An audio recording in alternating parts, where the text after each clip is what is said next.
Hello everyone. आज की class में हम चैप्टर नंबर 10 का थर्ड असाइनमेंट सॉल्व करने जा रहे हैं जो कि बेस्ड है फ्लूइड डायनेमिक्स के ऊपर। तो इस असाइनमेंट का फर्स्ट क्वेश्चन है हमारे पास, the velocity of water in a river is 18 kilometre per hour near the surface. If the river is 5 metre deep find the shearing stress between horizontal layers of water. यानी कि हमें river के surface पे water की speed given है that is 18 kilometre per hour और हमें दे रखा है कि रिवर की डेप्थ जो है वो 5 मीटर है। So we have to find the shearing stress between horizontal layers of water. तो हमें यहाँ पे शेयरिंग स्ट्रेस निकालना है वाटर की हॉरिजॉन्टल लेयर्स के बीच में। और हमें विस्कोसिटी ऑफ वाटर गिवन है 10 की पावर -2 पॉइंट। तो जो भी गिवन डेटा है पहले हम उसको लिख लेते हैं यहाँ पे। Velocity of water near the surface that is v, ये हमारे पास गिवन है 18 किलोमीटर पर आवर। इसको हम चेंज करेंगे मीटर पर सेकंड में। तो मीटर पर सेकंड में चेंज करने के लिए आपको पता है क्या करते हैं हम, 18 हमने लिखा, मल्टीप्लाई कर देते हैं इसको 5/18 से। या फिर अगर आपको ये नहीं याद होगा तो आपको इतना पता होगा कि हम क्या करते हैं, यहाँ पे 18 को मल्टीप्लाई करेंगे, किलोमीटर को मीटर में चेंज करने के लिए 1000 से मल्टीप्लाई किया जाता है और आवर को सेकंड में चेंज करने के लिए 3600 से डिवाइड। अगर अब इसको हम सॉल्व करें, 18 1 जा 18, 18 2 जा 36 या 200, 2 जीरो से 2 जीरो आपके कैंसिल, ये हो गया आपके पास 5। तो हमारे पास velocity of water near the surface कितनी आ गई, 5 metre per second. Depth of river जिसको हम एल कंसिडर कर रहे हैं वो है हमारे पास 5 मीटर। कोफिशिएंट ऑफ विस्कोसिटी यहाँ पे गिवन है 10 की पावर -2 पॉइज। इसको हम अपनी एसआई यूनिट में चेंज करेंगे दैट इज पास्कल सेकंड। तो हमें पता है एक पॉइज में 1 poise equal to 0.1 pascal second के बराबर होता है। तो यानी कि इसको जब हमें पास्कल सेकंड से पास्कल सेकंड में कन्वर्ट करना है तो हम क्या करेंगे, इसमें 0.1 को या फिर 10 की पावर -1 को मल्टीप्लाई कर देंगे। तो ये आ गया हमारे पास 10 की पावर -3 पास्कल सेकंड। अब जैसा कि हमने पढ़ा था, जो विस्कस फोर्स होती है डिफरेंट लेयर्स के बीच में, उसका फॉर्मूला हमने निकाला था F is equal to eta A V by L. और हमें पता है शेयरिंग स्ट्रेस का फॉर्मूला क्या होता है, F बाई ए। यानी कि इस पूरी इक्वेशन को हम क्या करेंगे, ए से डिवाइड कर देंगे। तो जब मैंने इसको यहाँ ए से डिवाइड किया तो यहाँ पे क्या होगा, ए से ए कैंसिल हो जाएगा और हमारे पास फॉर्मूला क्या बचेगा, ईटा वी बाई एल। यहाँ पे हमारे पास ईटा की वैल्यू गिवन थी कितनी, 10 की पावर -3। वेलोसिटी हमारे पास गिवन था 5 मीटर पर सेकंड, वो वैल्यू रखी। और L that is depth of river, वो हमारे पास गिवन है 5। तो मैंने यहाँ पे वैल्यूज पुट करी, 5 से 5 हमारा कैंसिल हो गया। तो हमारे पास जो शेयरिंग स्ट्रेस आ गया वो आ गया 10 की पावर -3 न्यूटन पर मीटर स्क्वायर। अब देखते हैं हमारा सेकंड क्वेश्चन। क्वेश्चन नंबर 2 में हमारे पास गिवन है एक लार्ज वुडन प्लेट जिसका एरिया 10 मीटर स्क्वायर है, वो फ्लोट कर रहा है on the surface of a river, ठीक है, is made to move horizontally with a speed of 2 metre per second by applying a tangential force. इस वुडन ब्लॉक पे हम एक फोर्स लगा रहे हैं, ठीक है, टेंजेंशियल फोर्स, और उसकी वजह से वो कितनी स्पीड के साथ मूव कर रहा है, 2 मीटर पर सेकंड। और हमें गिवन है रिवर की जो डेप्थ है वो 1 मीटर है and the water in contact with the bed is stationary, ठीक है। Find the tangential force needed to keep the plate moving. हमें वो टेंजेंशियल फोर्स फाइंड करनी है जिसकी हमें नीड पड़ेगी उस प्लेट को मूव करवाने के लिए। कोफिशिएंट ऑफ विस्कोसिटी हमारे पास गिवन है यहाँ पे 10 की पावर -2 पॉइंट। तो क्वेश्चन में हमारे पास गिवन है एक रिवर है, सपोज किया हमने ये हमारी रिवर है, ठीक है। इस रिवर में एक हमने वुडन प्लेट रखा ऊपर जो कि फ्लोट कर रहा है इस रिवर के सरफेस पे। और ये जो सरफेस पे मूव कर रहा है वो कितनी वेलोसिटी के साथ मूव कर रहा है, 2 मीटर पर सेकंड। इसको हमें 2 मीटर पर सेकंड की स्पीड के साथ मूव करवाना है। अब इसको 2 मीटर पर सेकंड की कांस्टेंट वेलोसिटी के साथ मूव करवाना है तो इस पर हमें क्या लगाना पड़ेगा, एक टेंजेंशियल फोर्स अप्लाई करना पड़ेगा, क्योंकि अभी यहाँ पे इसके ऊपर विस्कस फोर्स लग रहा होगा लिक्विड का जिसकी वजह से ये मूव नहीं कर पा रहा। तो मुझे इसको अगर मूव करवाना है कांस्टेंट वेलोसिटी के साथ तो इसके ऊपर नेट एक्सेलरेशन मुझे कितना लगाना पड़ेगा, 0। नेट एक्सेलरेशन आपका 0 तब होगा जब आपकी नेट फोर्स 0 होगी। अभी के केस में यहाँ पे इसके ऊपर एक विस्कस फोर्स लग रही है, तो हम अपोजिट डायरेक्शन में एक फोर्स लगाएंगे जो कि इसी विस्कस फोर्स के बराबर होगी ताकि ये जो है कांस्टेंट वेलोसिटी के साथ मूव करने लगे। तो वो फोर्स हमने मान ली F, ठीक है। और यहां से जो फोर्स लग रही होगी वो हमारी एक्ट करेगी Fv that is viscous force. तो ये जो फोर्स हम यहाँ पे अप्लाई कर रहे हैं हमें इसी फोर्स को कैलकुलेट करना है। तो कैलकुलेट करते हैं। गिवन डेटा हमारे पास क्या क्या है, area of wooden plate given है 10 metre square, velocity of surface, यानी कि जो हमारे पास सरफेस है इसकी वेलोसिटी दे रखी है 2 metre per second. Depth of river हमारे पास गिवन है delta X that is equal to 1 metre. और हमें एक और चीज गिवन है कि जो वाटर कांटेक्ट में है रिवर बेड के साथ, रिवर बेड मतलब टॉप मोस्ट पार्ट जो होता है रिवर का, ठीक है, जिसको हम ग्राउंड भी कंसिडर कर सकते हैं, ये जो है हमारे पास ये स्टेशनरी है। तो इसका मतलब इसके जो ऊपर वाली लेयर होगी वाटर की वो भी कैसी होगी, स्टेशनरी होगी। तो आगे देखते हैं, कोफिशिएंट ऑफ विस्कोसिटी हमारे पास गिवन है 10 की पावर -2 पॉइस। इसको हमने चेंज कर लिया पास्कल सेकंड में, तो पास्कल सेकंड में चेंज करने के लिए क्या करते हैं हम 10 की पावर -1 से मल्टीप्लाई, तो ये हो गया 10 की power -3 pascal second. Velocity gradient, अब वेलोसिटी ग्रेडियंट हम निकालते हैं। यहाँ पे वेलोसिटी ग्रेडियंट का हमें फॉर्मूला पता है dv बाई dx, या हम इसको delta v by delta x भी बोल सकते हैं। तो हमारे पास यहाँ पे देखते हैं, यहां से लेकर के यहां तक हमें टॉप सरफेस की वेलोसिटी पता है 2 मीटर पर सेकंड, और यहाँ की वेलोसिटी पता है 0 metre per second. That means जो dv होगा यानी चेंज इन वेलोसिटी वो हमारे पास कितना है 2 minus 0 that is 2 metre per second. और जो ये हमारे पास डेप्थ है dx का मतलब ये जो डेप्थ ऑफ रिवर है ये हमारे पास क्या है, ये हमारे पास गिवन है 1 मीटर। ठीक है, वैसे dx हम छोटी छोटी लेयर्स मानते हैं, लेकिन अभी के केस में हम क्या मान रहे हैं, पूरी एक लेयर कंसिडर कर रहे हैं, तो dx हमारी पूरी डेप्थ हो जाएगी। तो ये हो गया 2/1 दैट इज 2 पर सेकेंड। वेलोसिटी ग्रेडियंट की एसआई यूनिट होगी पर सेकेंड। अब जैसा कि हमने पढ़ा था विस्कस फोर्स का फॉर्मूला क्या होता है, ईटा ए डीवी बाई dx। तो फोर्स हमारे पास कितनी आ गई, ईटा हमारे पास कितना था 10 की पावर -3, ये आ गया वैल्यू। और एरिया हमारे पास कितना गिवन है 10 मीटर स्क्वायर, और dv बाई dx हम यहाँ निकाल चुके हैं, ये हो गया हमारे पास 2।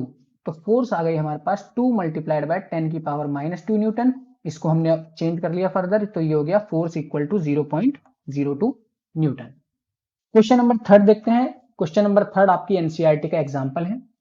A metal block of area 0.10 meter square is connected to a 0.01 kg mass via a string that passes over an ideal pulley considered massless and frictionless as in figure। यानी कि जैसा हम फिगर में देख रहे हैं, तो हमारे पास यहाँ पे एक मेटल ब्लॉक दे रखा है, ठीक है, जैसे कि ये वाला हमारा मेटल ब्लॉक है, ठीक है, इसका एरिया गिवन है पॉइंट में 10 मीटर स्क्वायर।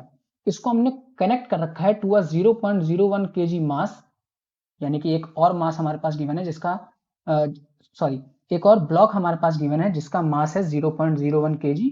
हमने इस वाले ब्लॉक को इसके साथ कनेक्ट किया है एक स्ट्रिंग के थ्रू, जो कि पास हो रही है एक आइडियल फ्रिक्शनलेस पुली से। ठीक है, a liquid with a film thickness of 0.30 mm is placed between the block and the table.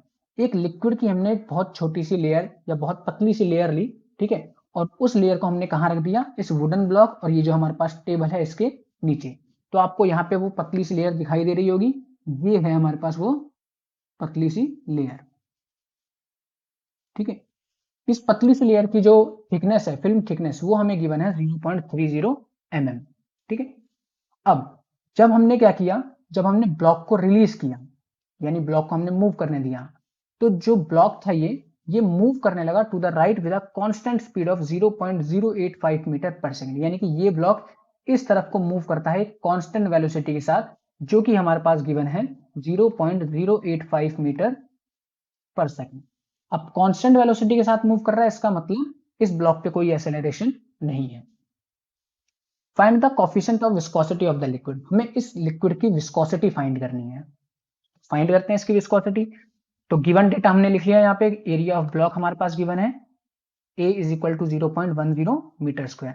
Mass of block, हमें सेकंड ब्लॉक का मास गिवन है दैट इज mv, वो हमारे पास कितना हो गया 0.01 kg। वेलोसिटी हमारे पास कितनी हो गई 0.085 metre per second. Film thickness यहाँ पे हमारे पास गिवन है 0.30 mm, तो ये हमने लिख लिया 0.30 इंटू 10 की पावर -3 मीटर। तो यहाँ पे हम देखते हैं फ्री बॉडी डायग्राम्स, दोनों ब्लॉक के फ्री बॉडी डायग्राम्स देखेंगे। तो पहले हमने बी ब्लॉक का फ्री बॉडी डायग्राम बनाया। तो बी ब्लॉक पे कितनी फोर्स एक्ट कर रही है, एक फोर्स एक्ट करेगी due to gravitational force that is m b into g, उसका वेट, और ऊपर की तरफ इस पे एक्ट करेगा टेंशन। अब क्योंकि ब्लॉक्स यहाँ पे कांस्टेंट वेलोसिटी के साथ मूव कर रहे थे, तो इनके ऊपर नेट फोर्स नहीं है, दैट मीन्स नीचे वाली फोर्स को ऊपर वाली फोर्स बैलेंस करेगी। तो हमें मिल गया कि टेंशन जो है हमारा वो एम बी जी के बराबर होगा। तो टेंशन हमने यहाँ पे कैलकुलेट किया, एमबी की वैल्यू हमारे पास गिवन है 0.01, जी की वैल्यू गिवन है 9.8, तो टेंशन हमारे पास आ गया यहाँ पे 0.098 न्यूटन। अब चलते हैं from free body diagram of block ए। तो ब्लॉक ए का मैंने फ्री बॉडी डायग्राम बनाया। तो ब्लॉक ए जो था, यानी कि जो हमारा टॉप पे रखा हुआ था ये टेबल के ऊपर, तो इस पर कितनी फोर्सेज एक्ट कर रही हैं? एक फोर्स एक्ट करेगा इसका वेट mag, जिसको बैलेंस कर रहा होगा नॉर्मल रिएक्शन। और हॉरिजॉन्टल डायरेक्शन में यहाँ पे फोर्स काम कर रहा है टेंशन, और यहाँ काम कर रहा है विस्कस फोर्स। अब ये विस्कस फोर्स कौन लगाएगा? इसके नीचे जो लिक्विड की लेयर है यही विस्कस फोर्स इसके ऊपर लगाएगी और इस डायरेक्शन में लगाएगी। ठीक है, तो जो ब्लॉक्स जो है वो कांस्टेंट वेलोसिटी के साथ मूव कर रहे हैं, इसका मतलब यहाँ पे इस फोर्स को ये फोर्स बैलेंस करेगी। दैट मींस विस्कस फोर्स हमारे पास कितनी आ गई? टी के बराबर, दैट इज टेंशन। तो विस्कस फोर्स हमने यहाँ पे कितनी लिख दी? 0.098, क्योंकि टेंशन हम ऊपर ऑलरेडी निकाल चुके हैं। अब जैसा कि हमें पता है विस्कस फोर्स हमारा किसके बराबर होता है? Eta into A into V by L. तो यहाँ पे हमारे पास ईटा किसके बराबर आ जाएगा? F V multiplied by L divided by A multiplied by V. ठीक है, तो विस्कस फोर्स हमने निकाला था 0.098। L is the film thickness जो कि हमारे पास गिवन थी 0.3। एरिया हमारे पास गिवन था 0.10। अच्छा, यहाँ पे फिल्म थिकनेस 0.3 गिवन थी, तो उसके साथ में हमें 10 की पावर -3 मल्टीप्लाई किया था उसको मीटर में चेंज करने के लिए। तो एरिया आ गया 0.10 और वेलोसिटी आ गई हमारे पास 0.085। यहाँ पे अगर मैं इसको इसके साथ मल्टीप्लाई करता हूं तो मेरे पास आंसर आएगा 2.94 इंटू 10 की पावर -2। अगर आप कैलकुलेट करोगे तो आपका आंसर जो आएगा वो 0.0294 आएगा। तो मैंने इसको साइंटिफिक नोटेशन में कन्वर्ट कर दिया 2.94 इंटू 10 की पावर -2। और यहाँ 10 की पावर -3 एक एज इट इज था, पहले से था। तो 0.10 मल्टीप्लाइड बाय 0.085, इसको हम सॉल्व करते हैं तो ये हो जाएगा 8.5 इंटू 10 की पावर -3। 10 की पावर -3 से -3 कैंसिल हो गया और हमारे पास यहाँ पे क्या बचा? 2.94 डिवाइड बाय 8.5। इसको मैंने सॉल्व किया तो आंसर आया पॉइंट में 345। 10 की पावर -2 हमने यहाँ लिख दिया 10 की पावर -2 एज इट इज। तो ईटा हमारे पास कितना हो जाएगा? इसको प्रॉपर साइंटिफिक नोटेशन में चेंज कर दो तो ये हो जाएगा 3.45 इंटू 10 की पावर -3 पास्कल सेकेंड। अब हम देखते हैं अपना next question, question number 4। Question number 4 में हमारे पास गिवन है एक एयर बबल है जिसका डायमीटर है 2 mm। वो क्या कर रहा है? वो राइज कर रहा है steadily through a solution of density 1750 kg पर metre cube at the rate of 0.35 centimetre per second. Calculate the coefficient of viscosity of the solution. हमें विस्कोसिटी निकालनी है इस सॉल्यूशन की। तो जो क्वेश्चन के अकॉर्डिंग हमें गिवन है, एक हमारे पास सॉल्यूशन है, उसके अंदर एक एयर बबल बना हुआ है। अब ये एयर बबल क्या कर रहा है? ये राइज कर रहा है स्टेडीली, यानी कि ऊपर की तरफ बढ़ रहा है एक सॉल्यूशन में जिसकी डेंसिटी हमारे पास गिवन है 1750। और जिस वेलोसिटी के साथ ये मूव कर रहा है ऊपर की तरफ वो वेलोसिटी है 0.35 सेंटीमीटर पर सेकेंड। यानी इसकी वेलोसिटी हमारे पास गिवन है कितनी? 0.35 सेंटीमीटर पर सेकेंड। तो यहाँ पे सबसे पहले जो गिवन डेटा है वो लिख लेते हैं। डायमीटर ऑफ बबल हमारे पास गिवन था 2 mm, उससे हमने रेडियस निकाल लिया दैट इज 1 mm। तो ये हो गया 1 इंटू 10 की पावर -3 मीटर। अब ये जो हमारे पास वेलोसिटी थी इसको भी यहाँ पे लिख लेते हैं। तो वेलोसिटी ऑफ बबल ये हमारे पास कितना गिवन है? 0.35 सेंटीमीटर पर सेकेंड। इसको हमें एसआई यूनिट में चेंज करना है, तो एसआई यूनिट में चेंज करने के लिए हम क्या कर देंगे? सेंटीमीटर को मीटर बना देंगे। कैसे? 10 की पावर -2 से मल्टीप्लाई करके। तो ये हो गया हमारे पास मीटर पर सेकेंड। ठीक है, अब देखो यहाँ पे हमारे पास डायमीटर ऑफ बबल गिवन था, ये इसको हमने चेंज कर लिया था। डेंसिटी हमारे पास सॉल्यूशन की गिवन है 1750 kg पर मीटर क्यूब। अब जैसा कि हमें पता है जो बबल है वो स्टेडीली मूव कर रहा है। स्टेडीली मतलब एक कांस्टेंट वेलोसिटी के साथ मूव कर रहा है, जो कि हमारे पास ये गिवन है। तो इसके ऊपर जो नेट फोर्स होगी वो होगी 0। अब इसके ऊपर अगर नेट फोर्स 0 है तो हमें देखना पड़ेगा इस पे कितनी फोर्सेस काम कर रही हैं। तो एक तो इस बबल का क्या एक्ट करेगा? बबल आपका कैसा होता है? एयर से बना हुआ है, तो इसके मास को तो हम नेग्लिजिबल मान के चलेंगे। ठीक है, इसके ऊपर जो फोर्सेस काम कर रही हैं, जब ये ऊपर की तरफ मूव कर रहा है तो इसके ऊपर एक तो बॉइंट फोर्स लगेगी, कहां की तरफ? ऊपर की तरफ। ठीक है, और नीचे की तरफ इस पे एक्ट करेगा विस्कस फोर्स, क्योंकि विस्कस फोर्स हमेशा मोशन के अपोजिट डायरेक्शन में लगता है। बबल ऊपर मूव कर रहा है तो विस्कस फोर्स कहां लगेगा? नीचे। इसके ऊपर बस यही दो फोर्सेस काम कर रही हैं। अब क्योंकि अगर इसके ऊपर ये दो फोर्सेस काम कर रही हैं, इसका मतलब क्या है कि जो विस्कस फोर्स है वो किसको बैलेंस कर रहा है? बॉइंट फोर्स को। ठीक है, यानी कि F B minus F B total में क्या आएगा? 0। तो एफ बी ने किसको बैलेंस कर लिया? एफ बी को। बॉइंट फोर्स का हमें फॉर्मूला पता है वी रो जी। यहाँ पे v क्या है आपके पास, वॉल्यूम ऑफ फ्लूइड डिस्प्लेस्ड, या फिर हम बोल सकते हैं वॉल्यूम ऑफ द ऑब्जेक्ट। तो जो एयर बबल का वॉल्यूम होगा वही उस फ्लूइड का वॉल्यूम कंसिडर करेंगे हम। तो ये वॉल्यूम हमारे पास कितना आ गया, 4/3 पाई आर क्यूब, इनटू में रो क्या है यहाँ पे, density of this solution, into में जी। ये किसके बराबर होगा, स्टोक्स लॉ में हमने पढ़ा था विस्कस फोर्स का फॉर्मूला क्या होता है, 6 पाई ईटा आर वी। तो ये इक्वल टू लिख दिया हमने 6 पाई ईटा आर वी। अब यहाँ पे हमारे पास ईटा किसके बराबर है, ईटा आ गया हमारे पास 2/9। देखो कैसे, ये 2 से कट गया और ये कट गया 3 से, तो 3 पहुंच गया नीचे, तो ये हो जाएगा 2/3। पाई से पाई को आप कैंसिल कर दोगे, ईटा हमें निकालना है, तो आर और वी को हम कहाँ ले जाएंगे, नीचे। अच्छा, आर से यहाँ पे क्यूब कट जाएगा तो यहाँ पे स्क्वायर बचेगा, ठीक है। तो जो हमें ईटा निकालना था, ईटा का फॉर्मूला क्या बन गया हमारे पास, 2/9, दैट इज दिस 2/9, ठीक है, आर स्क्वायर इंटू में रो जी और डिवाइडेड बाय वी, ठीक है। जैसा हमने टर्मिनल वेलोसिटी में कुछ निकाला था, बस यहाँ पे जो हमारे पास एयर बबल है उसकी डेंसिटी लगभग नेग्लिजिबल होती है, तो हमने उसको हटा दिया है, उस टर्म को हटा दिया है, ठीक है। तो यहाँ पे हमारे पास ईटा क्या बच गया, 2/9 R square rho into G divide by V. सारी वैल्यूज पुट करते हैं, तो आर हमारे पास गिवन था 1 इंटू 10⁻³ उसका हमने क्या कर दिया, होल स्क्वायर। डेंसिटी हमारे पास गिवन है 1750, जी की वैल्यू हमने लिखी 9.8 डिवाइड बाय 9, वेलोसिटी हमारे पास थी 0.35 इंटू 10⁻²। सॉल्व करते हैं इसको, तो ये सॉल्व करके क्या आ जाएगा, 2 मल्टीप्लाइड बाय 1750 और मल्टीप्लाइड बाय 9.8, ये हो गया हमारे पास 34300 इंटू 10⁻6 डिवाइड बाय, ये आ जाएगा हमारे पास 3.15 इंटू 10⁻²। यहाँ पे मैंने पॉइंट, ये जो वैल्यू थी हमारे पास, इस पे मैंने यहाँ पे पॉइंट लगाया, तो जब यहाँ पॉइंट लगाएंगे तो 10⁻⁻6 क्या हो जाएगा, ये +4, 4 डिजिट पहले पॉइंट लगाया तो प्लस में 4, तो इसको सॉल्व करके कितना आ गया, 10⁻²। अब यहाँ पे 10⁻² से ये कट जाएगा, तो 3.343 और डिवाइड करते हैं हम इसको 3.15 से, तो हमारे पास आंसर आएगा 1.08 पास्कल सेकेंड।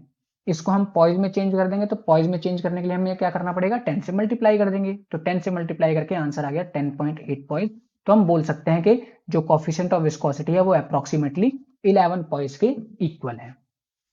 क्वेश्चन नंबर 5 में हमारे पास गिवन है एक स्फेरिकल मास है, जिसका मास हमारे पास गिवन है 6.28 kg और उसका रेडियस हमारे पास गिवन है 0.5 मीटर।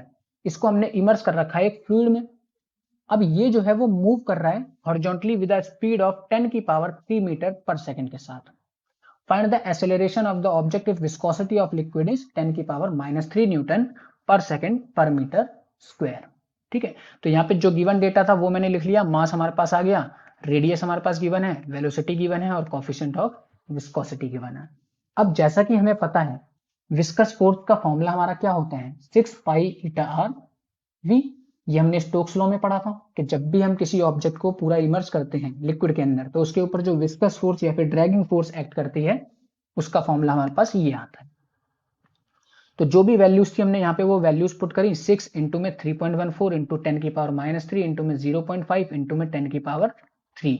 इस पूरे को सॉल्व करके हमारे पास यहाँ पे विस्कस फोर्स कितनी आ गई, 9.42 न्यूटन।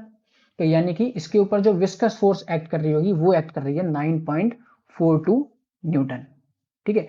अब यहाँ पे इस ऑब्जेक्ट के ऊपर हॉरिजॉन्टल डायरेक्शन में जो इकलौती फोर्स थी वो केवल और केवल यही नेट फोर्स थी, ठीक है। तो नेट फोर्स का फॉर्मूला हमें पता है किसके बराबर होता है, मास इनटू एक्सीलरेशन, और इसी विस्कस फोर्स की बेसिस में नेट फोर्स आ रहा था। एफ नेट हमारा किसके बराबर हो गया, एफ वी के, और एफ नेट का फॉर्मूला क्या होता है, मास इनटू एक्सीलरेशन, और यहाँ पे एफ वी हम ऑलरेडी निकाल चुके हैं, तो ये हो गया 9.42। यहाँ पे एक्सीलरेशन हमें कैलकुलेट करना है, तो एम को ले जाएंगे नीचे, तो ये हो गया 9.42 डिवाइडेड बाई एम। इसको सॉल्व करते हैं तो ये आ जाएगा 9.42 डिवाइडेड बाय 6.28, तो एक्सेलरेशन आ गया हमारे पास 1.5 metre per second square. Question number 6 में हमारे पास गिवन है, consider a drop of rain having radius 0.4 mm, यानी कि एक ड्रॉप हमें कंसिडर करनी है जिसकी रेडियस गिवन है 0.4 mm और उसकी टर्मिनल वेलोसिटी हमारे पास गिवन है 2 metre per second. We have to find the viscous force of the rain drop if viscosity of air is this. बहुत सिंपल सा क्वेश्चन है, स्टोक्स लॉ के थ्रू हम इजीली निकाल सकते हैं। तो क्या क्या गिवन है हमारे पास, रेडियस गिवन है ड्रॉप का, टर्मिनल वेलोसिटी उसकी गिवन है, और हमारे पास कोफिशिएंट ऑफ विस्कोसिटी गिवन है 18 into 10⁻⁵ times per centimetre square second. इसको मुझे एसआई यूनिट में कन्वर्ट करना पड़ेगा। तो एसआई यूनिट में कन्वर्ट करने के लिए मैंने इसको लिखा 18 इंटू 10 की पावर -5। डाइंस को न्यूटन में चेंज करने के लिए हम मल्टीप्लाई कर देते हैं उसको 10 की पावर -5 से, और पर सेंटीमीटर स्क्वायर है तो सेंटीमीटर स्क्वायर को मीटर स्क्वायर में चेंज करने के लिए हमें मल्टीप्लाई डिवाइड करना पड़ेगा 10 की पावर -4 से। यहाँ से 10 की पावर -4 से -5 कटेगा तो यहाँ बचेगा -1। तो ये हो गया हमारे पास 18 इंटू 10 की पावर -5 -1 -6 न्यूटन पर मीटर स्क्वायर सेकेंड। अब स्टोक्स लॉ के द्वारा हमें जो फॉर्मूला मिला था विस्कस फोर्स का वो है हमारे पास 6 पाई ईटा आर वी। यहाँ पे सारी वैल्यूज पुट करते हैं तो ये हो जाएगा हमारे पास 6 multiplied by 3.14 multiplied by 18 into में 10 की पावर -6, और ईटा हमारे पास ये आ गया, आर हमारे पास गिवन था 0.4, इसको मैंने मीटर में चेंज करने के लिए 10 की पावर -3 से मल्टीप्लाई किया था। वेलोसिटी हमारे पास 2। इसको पूरा सॉल्व करते हैं, जैसे कि 6 इंटू 3.14 इंटू 18 इंटू 0.4 इंटू 2, तो हमारे पास इसको मल्टीप्लाई करके आंसर आएगा 271.30 मल्टीप्लाइड बाय 10 की पावर -9। तो हमारे पास विस्कस फोर्स यहाँ पे कितनी आ गई 2.71 इंटू 10 की पावर -7 न्यूटन।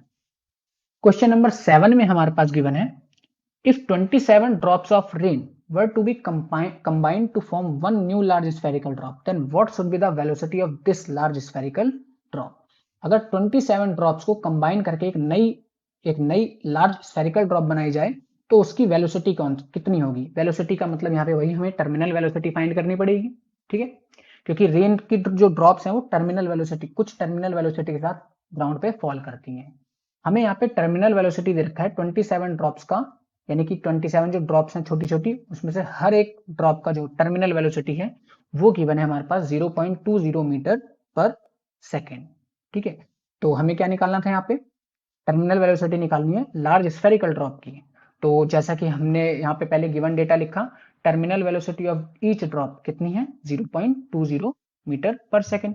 अब हमें गिवन है 27 ड्रॉप्स को मिला करके हम एक लार्ज ड्रॉप बना रहे हैं, तो मान लेते हैं कि जो radius of each small drop है वो है हमारे पास आर, और जो बड़ी ड्रॉप बनी उसका रेडियस मैंने मान लिया कैपिटल आर। अब जैसा कि हमें पता है कि जो वॉल्यूम होगा 27 स्मॉल ड्रॉप्स का वो किसके बराबर होगा, volume of the large drop. तो यहाँ पे कितना आ जाएगा 27 मल्टीप्लाइड बाय एक स्मॉल ड्रॉप का वॉल्यूम कितना होगा 4/3 पाई स्मॉल आर क्यूब। तो ये किसके बराबर हो जाएगा, volume of large drop that is 4/3 pi capital R cube. इसको यहाँ पे 4 से 4 कैंसिल, 3 से 3 कैंसिल, पाई से पाई कैंसिल, तो ये बचेगा हमारे पास 27 R cube is equal to capital R cube. दोनों साइड्स हम क्या ले लेंगे, क्यूब रूट्स ले लेंगे, तो ये हमारे पास क्या आ जाएगा 3r is equal to R as terminal velocity. अब टर्मिनल वेलोसिटी हमें क्या गिवन है, v is equal to 2r² into में रो माइनस सिग्मा इंटू में g डिवाइडेड बाय ईटा। तो velocity is directly proportional to R square. देखो यहां पे हुआ क्या, अब जैसा कि हमें पता है टर्मिनल वेलोसिटी का क्या फॉर्मूला होता है 2r² बाय 9 रो माइनस सिग्मा इंटू में g डिवाइडेड बाय ईटा। अब यहाँ पे अगर हम देखें तो हमारे पास 27 ड्रॉप्स थी, ठीक है, और उसको हमने मिला करके क्या बना दिया, एक लार्ज ड्रॉप बना दी। तो यहाँ पर 2/9 तो कांस्टेंट है, बस रेडियस चेंज होगा, बाकी जो हमारे पास डेंसिटी ऑफ लिक्विड है या फिर डेंसिटी ऑफ सॉलिड है, जो भी है हमारे पास, तो सारी डेंसिटीज तो हमारे पास सेम रहने वाली हैं। इनटू में जी, और कोफिशिएंट ऑफ विस्कोसिटी भी हमारे पास क्या रहेगा, सेम। दैट मीन्स जो वेलोसिटी है वो केवल और केवल एक ही चीज पे डिपेंड करेगी, दैट इज आर स्क्वायर, क्योंकि यहाँ पे हमारा केवल रेडियस ही चेंज हो रहा है। भाई छोटी ड्रॉप्स मिलकर के क्या बन रही है, बड़ी ड्रॉप, बाकी सब कुछ तो हमारे पास कांस्टेंट है, सेम है। तो वेलोसिटी हमारी क्या आ गई, directly proportional to R square.